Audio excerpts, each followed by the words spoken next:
to the beginning. Can't control what tomorrow will bring, but I know here in the middle is a place where you promised to be.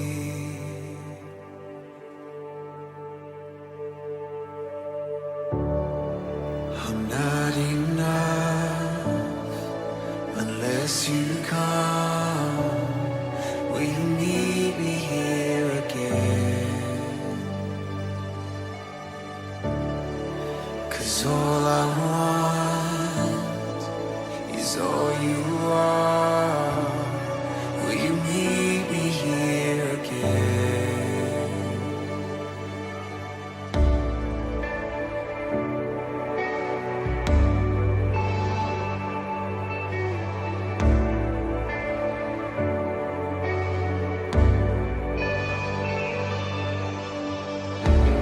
As I walk now through the valley, let your love rise above every fear, like the sun shaping the shadow. In my weakness, your glory appears.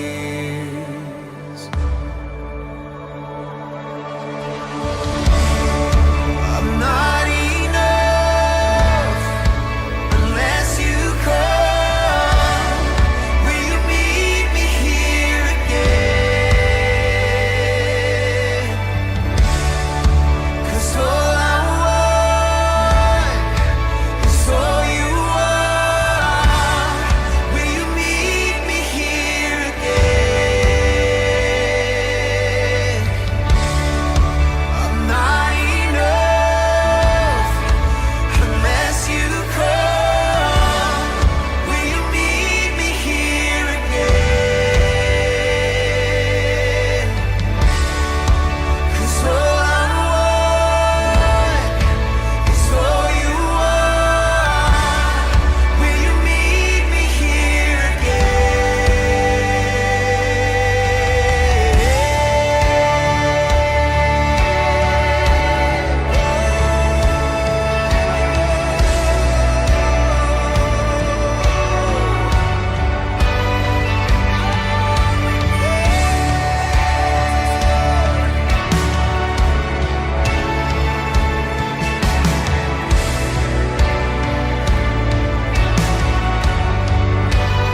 Not for a minute was I forsaken. The Lord is in this place. The Lord is in this place. Come, Holy Spirit, dry bones awaken. The Lord is in this place. The Lord is in this place. Not for a minute was I forsaken. The Lord is in this place. The Lord is in this place. Come, Holy Spirit, dry bones awaken. The Lord is in this place. The Lord is in this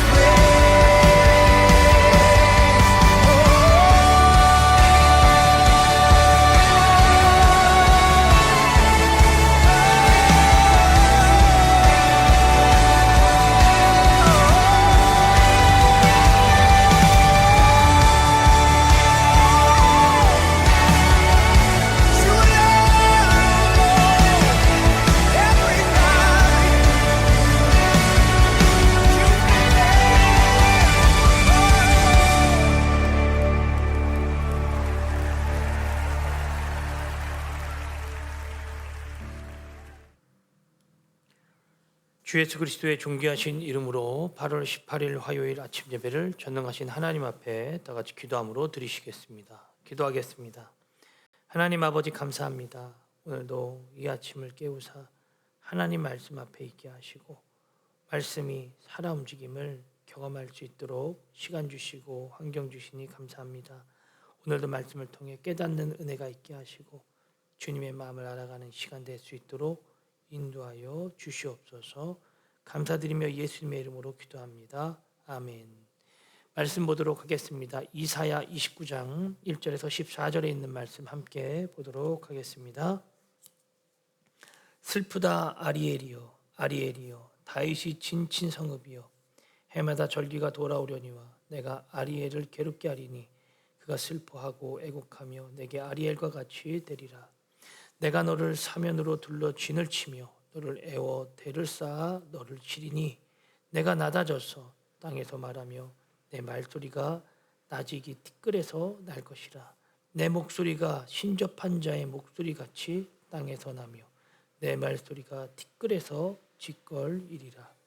그럴지라도 내 대적의 무리는 세미한 티끌 같겠고 강포한 자의 무리는 날려가는 겨 같으리니 이 일이 순식간에 갑자기 일어날 것이라. 만군의 여호와께서 우레와 지진과 큰 소리와 회오리 바람과 폭풍과 맹렬한 불꽃으로 그들을 징벌하실 것인즉 아리엘을 치는 열방의 무리 곧 아리엘과 그 요새를 쳐서 그를 공고하게 하는 모든 자는 꿈같이 밤의 환상같이 되리니 줄인 자가 꿈에 먹었을지라도 깨면 그 속은 여전히 비고 목마른 자가 꿈에 마셨을지라도 깨면 곤비하며 그 속에 갈증이 있는 것 같이 시온산을 치는 열방의 무리가 그와 같으리라.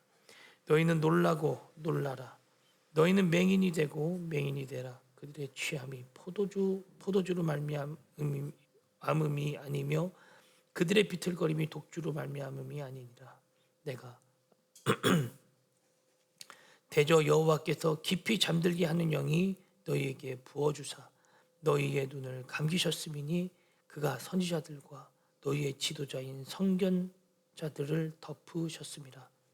그러므로 모든 계시가 너희에게는 봉한 책의 말처럼 되었으니 그것을 글 아는 자에게 주며 이르기를 그대에게 청하노니 이를 읽으라 하면 그가 대답하기를 그것이 봉해졌으니 나는 못 읽겠노라 할 것이요 또 그 책을 글 모르는 자에게 주며 이르기를 그대에게 청하노니 이를 읽으라 하면 그가 대답하기를 나는 글을 모른다 할 것이니라. 주께서 이르시되 이 백성이 입으로는 나를 가까이하며 입술로는 나를 공경하나 그들의 마음은 내게서 멀리 떠났나니 그들이 나를 경외함은 사람의 계명으로 가르침을 받았을 뿐이라. 그러므로 내가 이 백성 중에 기이한 일 곧 기이하고 가장 기이한 일을 다시 행하리니 그들 중에서 지혜자의 지혜가 없어지고 명철의 총명이 가려지리라. 아멘. 네, 오늘은 이사야서 29장 1절에서 14절에 있는 말씀으로 함께 은혜를 나누도록 하겠습니다. 여러분, 하나님을 예배하는 우리에게 한 가지 조심해야 될 부분이 있다면 하나님을 예배하는 그 예배가 때로는 습관화되어지고 때로는 매너리즘에 빠져서 간습화되어지는 영역이 있다는 것입니다. 좋은 습관은 좋지만 사실 우리의 예배가 반복 지속되다 보면 하나님을 알아가기보다는 예배 시간을 지키는 것만으로도 혹은 예배 시간에 왔다는 어떤 그런 안도감, 안정감 때문에 하나님을 예배하는 참된 기쁨은 사라지는 그러한 우리의 예배의 모습을 볼 수가 있죠. 이것이 바로 종교심으로 전락하게 되는 우리의 마음들입니다. 여러분, 오늘도 이 이스라엘이 하나님을 예배해야 되는 그 마음이 율법만 지키고 행동만 남는 마음이 사라진 모습을 오늘 성경이 가르쳐주고 있습니다. 반복되는 예배 속에서 마음을 잃어버린 예루살렘의 모습을 보여주는데요. 먼저 1절에 보니까 슬프다 아리엘이여 아리엘이여 그럽니다. 여기서 이 아리엘은 예루살렘을 가리키는 아주 이 상징적인 아름다운 이름이죠. 그 의미는 일반적으로 두 가지 정도로 해석이 되어지는데 첫 번째는 하나님의 사자다. 두 번째는 제단의 화덕 또는 번제단이라는 의미를 갖고 있습니다. 특히 2절에서는 예루살렘이 하나님 앞에서 아리엘같이 되리라 라고 말합니다. 이것은 예루살렘 전체가 재물이 불타는 제단처럼 전쟁과 심판의 장소가 된다는 의미로 이해할 수 있는 거예요. 정확한 어원에는 견해 차이가 좀 있죠. 그러나 이 본문에서 아리엘이 시온산과 예루살렘을 가리키는 것은 아주 분명합니다. 다윗이 진친 성읍이라고 표현하고 있는데 예루살렘이 다윗의 성이라는 사실을 강조하는 것이에요. 다윗이 정복하고 수도로 삼았고 하나님께서 특별히 선택하신 성읍이었다는 것입니다. 그러나 하나님께서는 바로 그 거룩한 성읍을 향하여 어떻게 해요? 슬프다고 선언하고 있는 것입니다. 슬프다 아리엘이요.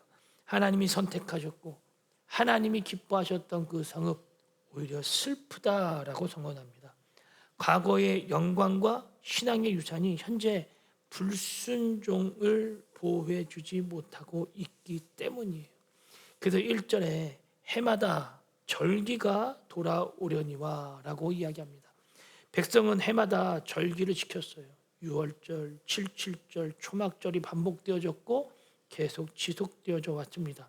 겉으로 보면 예배가 중단된 것이 아닌 것처럼 보여요. 그러나 해마다 절기가 돌아오게 하라라고 이렇게 외치고 계시죠. 여러분, 이 말씀은 책망이 담겨져 있는 것입니다. 해마다 너희들이 그 절기를 반복해라. 우리는 반복하고 있는데 왜 하나님은 또다시 반복하라고 하는 것일까? 즉 그들의 예배는 형식은 유지되어졌지만 예배의 중심이신 하나님을 잃어버렸다는 거예요. 그래서 2절과 3절에 이렇게 얘기해요. 내가 아리엘을 괴롭게 하리니 그가 슬퍼하고 애곡하며 내가 아리엘과 같이 될 것이다. 예루살렘을 포위하는 주체는 겉으로는 뭐예요? 아수르예요. 그런 적군들이지만 오늘 본문에서는 하나님께서 내가 너를 사면으로 둘러 진을 치겠다고 말합니다. 여러분, 이것이 무슨 말이에요? 이방 군대조차 하나님의 주권 아래에 있다는 것을 표현하고 있는 거예요. 예루살렘을 둘러싼 군대는 그들의 눈으로 봤을 때는 적군이지만 사실은 하나님께서 자기 백성을 깨우치고 돌이키기 위한 그 적군을 사용했음을 알 수 있는 것입니다. 그래서 4절에 네가 낮아져서 땅에 말하며 네 말소리가 나직히 티끌에서 날 것이라. 내 목소리가 신접한 자의 목소리같이 땅에서 나며 내 말소리가 티끌에서 짖거리리라. 여러분, 높고 교만했던 예루살렘이 땅에 엎드러지는 거예요. 그들의 목소리가 먼지 속에서 겨우 들릴 정도로 아주 낮아진다 하죠. 여기서 말하는 신접한 자의 목소리같이 들린다는 표현은 바로 예루살렘이 죽은 자처럼 낮아지고 무력해질 것을 말하고 있는 것입니다. 즉 하나님의 성이라 자랑하던 예루살렘이 무너져 무덤에 들어간 사람처럼 말하게 된다는 것이죠. 신앙생활을 오래 하다 보면 예배가 이렇게 익숙해질 수 있어요. 주일이 되면 교회 가고 오고 찬송하고 기도하고 헌금하고 교제하고 하는 이런 모든 신앙생활들이 익숙함에 빠져들 수 있다는 것입니다. 그래서 예배의 반복은 우리를 하나님께 더 가까이 이끌 수도 있지만 마음이 빠지면 어떻게 돼요? 이것은 단지 종교적 습관, 관습처럼 빠지고 만다는 거예요. 예루살렘 사람들은 아마 이렇게 생각했을 것입니다. 우리는 다윗성에 살고 있어. 우리에게 성전이 있고 우리에겐 절기가 있어. 그러니까 우리는 하나님 말씀 잘 지키고 있는 거야. 우리는 똑바로 가고 있는 거야. 그러나 하나님께서 말씀하시는 거예요. 아무리 다윗의 성이라 이름한다 할지라도 너희들이 뭔가 절기를 반복하고 지키고 있다 하더라도 그 안에 마음이 없다라면, 나를 향한 진정한 마음이 없다라면 너희들의 신앙생활은 헛것이야. 하나님께서 예배 참석 여부만 보시는 것이 아니라 예배드리는 마음을 보고 계시다는 것입니다. 여러분 기억하십시오. 우리의 신앙이 교만하거나 무너지지 않으려면 어떻게 됩니까? 하나님 앞에 마음을 드려야 되는 거예요. 그래서 하나님께서는 그런 그들의 교만한 원수들을 한순간에 또 흩으신다고 말씀하세요. 여러분 5절 보세요. 그럴지라도 내 대적의 무리는 세미한 티끌 같겠고, 또 4절의 말씀에 또 보면 또 이렇게도 얘기하죠. 네가 낮아져서 땅에 말하며 네 말소리가 나직히 티끌에서 날 것이라. 네 목소리가 신접한 자의 목소리같이 땅에서 나며 내 말소리가 티끌 같아질 것이라. 여러분 보세요. 4절까지는 예루살렘은 땅바닥에 엎드려져 있었어요. 그런데 5절에서 갑자기 상황이 반전되죠. 왜 그럴까요? 예루살렘에 포위한 수많은 원수가 세미한 티끌같이 사라진다는 거예요. 여러분, 사람의 눈에는 감당할 수 없을 것 같은 대군이었지만 하나님은 하루아침에 갑자기 그들에게 그 적군을 몰아내실 수 있는 분이라는 것입니다. 호련히 순식간에 라고 하는 이 표현은 구원이 인간의 전략이나 군사력으로 이루어지지 않는다는 것을 의미하고 있어요. 하나님이 하시는 거예요. 하나님이 한순간에 뒤집으신다는 것입니다. 6절 보세요. 만군의 여호와께서 우리와 지진과 큰 소리와 회오리 바람과 폭풍과 맹렬한 불꽃으로 그들을 징벌할 것이다. 하나님의 강림, 하나님의 심판을 나타내는 거예요. 하나님께서는 단순히 멀리서 명령하시는 분이 아니고 자기 백성의 역사 속으로 직접 개입하는 분이라는 거예요. 동시에 이것은 예루살렘을 구원하시는 하나님의 원수들에게는 아주 두려운 심판자가 되신다는 것을 보여주고 있는 것입니다. 그래서 이어서 7절 보세요. 아리엘을 치는 열방의 무리가 꿈같이 될 것이다. 예루살렘과 시온산을 공격하는 군대가 꿈처럼 사라질 것이다. 꿈을 꾸는 동안에는 모든 것이 생생하지만 잠에서 깨면 어떡합니까? 아무것도 아닌 것처럼 사라지고 마는 것이죠. 원수의 위협도 이렇게 된다라는 거예요. 그래서 8절 보세요. 8절에 이렇게 갑니다. 줄인 자가 꿈에 먹었을지라도 깨면 그 속은 여전히 비고 목마른 자가 꿈에 마셨을지라도 깨면 빈곤해질 것이다. 여러분, 예루살렘을 삼키려던 원수들은 마치 배고픈 사람이 꿈속에서 음식을 먹은 것처럼 될 것이다 라고 얘기하는 거예요. 허겁지겁 먹었지만 꿈이었다. 아무 소용없는 것이죠. 꿈에서 아무리 배불리 먹어도 배부르지 않은 것처럼 원수들은 예루살렘을 정복했다고 생각하지만 그들은 목적을 달성하지 못하고 한순간에 하나님의 심판을 경험하게 된다는 것입니다. 예루살렘은 스스로를 구원할 힘이 없어요. 이것이 핵심이에요. 여러분, 우리에게도 마찬가지입니다. 어떻게 우리가 우리 스스로를 이끌어갑니까? 불가능합니다. 땅에 엎드려져서 소리만 내는 그냥 기어가는 그러한 사람들에 불과한 것이죠. 그러나 바로 그때 하나님께서 일하시는 거예요. 이것을 성경은 은혜라고 말합니다. 은혜. 우리가 강하기 때문에 구원받는 게 아니고 하나님이 강하시기 때문에 구원받는 거예요. 우리가 일하기 때문에 구원받는 것이 아니고 하나님이 일하시기 때문에 우리는 구원받는 거예요. 우리에게는 문제가 현실이지만 문제보다 하나님이 더 큰 하나님이시기 때문에 그 크신 하나님이라고 하는 그 자체를 현실로 받아들이기 때문에 우리는 원수의 군대가 많다는 것 앞에 두려워할 필요가 없다는 것입니다. 그러므로 믿음은 문제를 부정하는 것이 아니라 문제보다 크신 하나님을 바라보는 것이라고 볼 수가 있어요. 그래서 이들의 결국 그런 문제들은 어디서부터 비롯되는 것인가? 9절 보세요. 너희는 놀라고 놀라라. 너희는 맹인이 되고 맹인이 될 것이다. 이사야는 뭐라고 말합니까? 백성의 영적 상태를 매우 강한 반어법으로 여기서 지적하고 있는 거예요. 망설이고 놀라라. 눈을 가리고 맹인이 될 것이다 라고 하는 이런 말씀은 하나님께서 무고한 사람의 눈을 갑자기 가리셨다는 뜻이 아닙니다. 그들은 이미 하나님의 말씀을 거절하고 스스로 눈을 감았다는 거예요. 왜 그들이 이렇게 무너질 위기 가운데 있는가? 스스로가 하나님을 저버렸다는 것입니다. 계속해서 이렇게 말해요. 빛을 거절하고 하나님의 뜻을 따라가지 않겠다는 거예요. 여러분, 지속적 거절, 지속적으로 부인하는 것 자체는 자기 자신들을 끝까지 무지하게 이끌어가는 맹인과 같다는 것입니다. 그래서 9절에 이어서 계속 보면 이렇게 얘기하죠.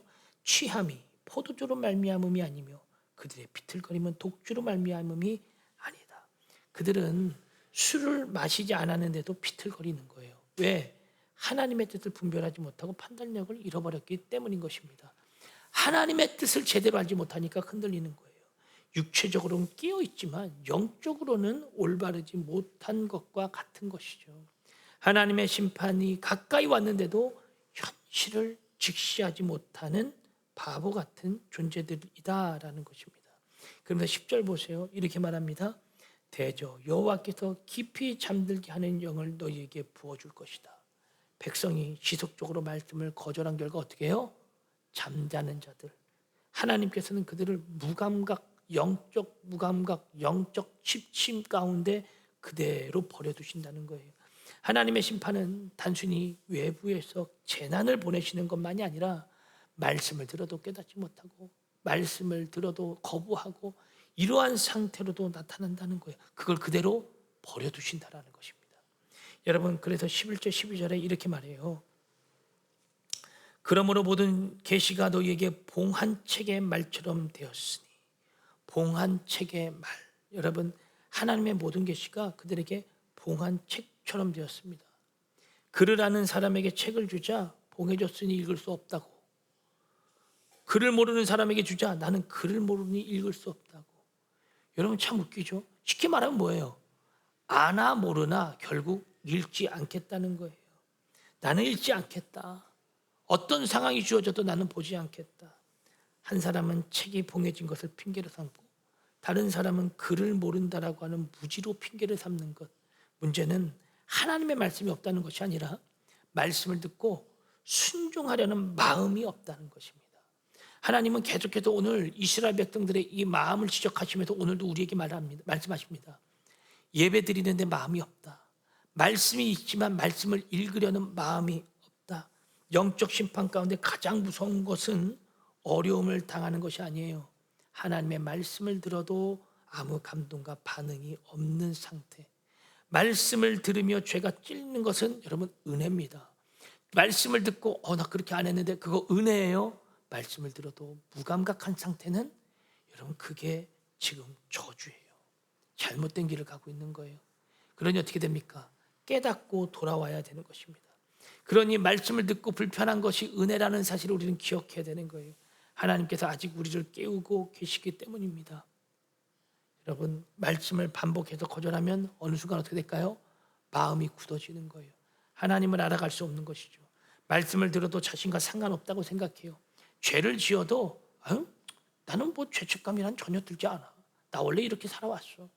여러분, 경고를 들어도 대수롭지 않게 여깁니다. 이해할 수 없다는 말로 순종을 미루는 거예요. 순종을 미뤄요. 왜? 이해 안 돼. No, 안 돼. 난 못 들은 걸로 하겠어. 이렇게 가는 것이죠. 성경을 많이 아는 것이 곧 영적으로 깨어있다는 뜻은 아닙니다. 그러나 말씀 앞에 자신을 열고 순종할 때 여러분 비로소 영적인 문이 열리기 시작한다는 것입니다. 그러면서 오늘 말씀이 이렇게 마무리되어져요. 여러분 13절 보세요.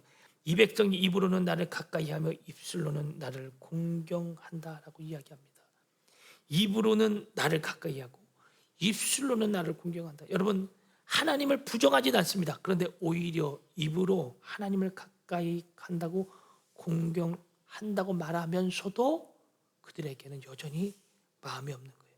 문제는 그들의 말과 마음이 서로 다른 방향을 향하고 있다는 거예요. 서로 이들은 말과 행동이 교차해요.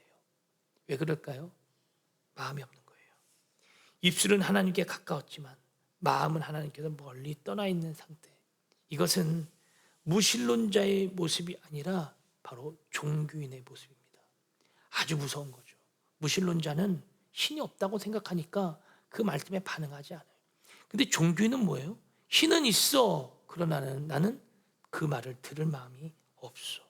하나님을 믿는다고 말하고도 예배드리며 기도하지만 실제 삶에서는 하나님이 없는 것처럼 마치 저 무신론자들과 동일한 삶을 살아가고 있는 상태를 보인다는 것입니다.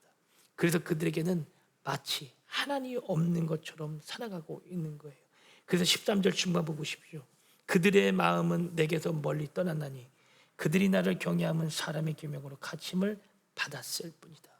그들이 하나님을 경외한다고 하나님을 사랑한다고 입술로만 말하는 것은 뭐예요? 교육된 결과라는 거예요. 여러분이 얼마나 마음 아픈 이야기입니까? 배웠기 때문에 종교적 규칙과 규율을 지키고 있다. 그런데 마음은 없다. 여러분 엄청나게 마음 아픈 거죠. 이 말씀은 신앙교육이나 교리교육 자체를 부정하는 것이 아닙니다. 문제는 배운 말이 마음의 믿음이 되지 못한 결과를 표현하고 보여주고 있는 거예요. 마치 이와 같습니다. 부모가 믿으니까 믿는 척하는 애들이 있어요. 부모가 예배하니까 예배드리는 척하는 애들이 있어요. 교회에서 그렇게 하라고 하니까 행동하는 사람들이 있어요. 사람들에게 경건하게 보이기 위해서 예배의 자리에 참석하는 사람이 있어요. 하나님보다 사람의 평가를 더 두려워하고 더 바라보는 자들이 있어요. 예수님께서도 마태복음 15장 7절에서 9절 말씀을 인용하시면서 장로들의 전통보다 하나님의 말씀보다 앞세운 바리새인과 서기관들을 책망하셨었습니다. 여러분 기억하십시오. 마음에 있어야 돼요. 정말 예수 그리스도를 사랑하셔야 돼요. 그것이 우리가 하나님을 향한 거룩한 마음이 회복되어지는 것입니다. 마지막 14절 보십시오. 그러므로 내가 이 백성 중에 기이한 일, 곧 기이하고 가장 기이한 일을 다시 행할 것이다. 백성이 인간의 지혜와 종교적 형식에 의존했기 때문에 하나님께서는 그들의 계산을 뒤엎어버리는 놀라운 일을 행하십니다. 그 놀라운 일에는 두 가지 측면이 있는데, 첫째는 예루살렘을 심판하여 인간적인 자랑과 지혜를 무너뜨리는 것이고, 둘째는 인간이 예상하지 못한 방법으로 원수들을 물리치고 자기 백성을 구원하시겠다는 거예요. 하나님의 일은 인간의 지혜로 통제할 수 없습니다. 이해하고 알아갈 수도 없습니다. 바울은 고린도전서 1장 19절에 이 구절을 인용해요. 십자가를 통해 인간의 지혜를 무너뜨리시는 하나님의 구원을 설명하는 것이죠. 세상의 지혜를 보면 십자가는 실패지만 하나님 앞에서는 십자가는 구원의 능력이라는 거예요. 세상 사람들은 미련하다고 손가락질했지만 믿는 자들에게는 그것이 바로 구원의 능력이었다는 것입니다. 오늘 이 본문의 전체적 메시지는 우리의 마음 없는 행동, 받아들이고 싶지 않은 마음, 들리지만 행하고 싶지 않은 마음, 이 마음을 계속해서 지적하고 있습니다. 저와 여러분들의 신앙생활을 점검하시면서 저와 여러분들은 현재 어떠한 마음의 상태를 가지고 있습니까? 정말 하나님을 신뢰하고 있습니까? 아니면 이렇게 이스라엘 백성들처럼 고백은 하지만 하나님을 향한 마음이 사라진 현재 그런 상태의 신앙을 유지하고 계십니까? 예배 자리에서 하나님의 말씀을 듣고 회복하기보다 오히려 세상의 것을 통하여 세상의 드라마나 영화나 세상의 어떤 자연 경관을 통해서 오히려 거기서 위로를 받고 있습니까? 여러분 점검하십시오. 우리가 돌아가야 할 곳은 하나님을 올바르게 믿고 따르는 거룩한 말씀, 신앙으로부터의 시작일 것입니다. 그 하나님 말씀 오늘도 기억하시고 주님의 영광 나타내는 저와 여러분들의 삶 모두가 되어지기를 주님의 이름으로 축복합니다. 기도하겠습니다. 하나님 아버지 감사합니다. 오늘도 이 자리로 우리를 불러주시고 예배하게 하시니 감사합니다. 하나님의 말씀 여기 있습니다. 말씀대로 살아가 승리하는 우리의 삶이 될 수 있도록 인도하시고 마음 없는 예배 아닌 마음을 드리는 거룩한 예배 생활, 신앙생활 할 수 있도록 인도하여 주시옵소서. 감사드리며 예수님의 이름으로 기도하옵나이다. 아멘. 오늘 말씀 여기서 마무리하도록 하겠습니다. 오늘도 주 안에서 승리하세요.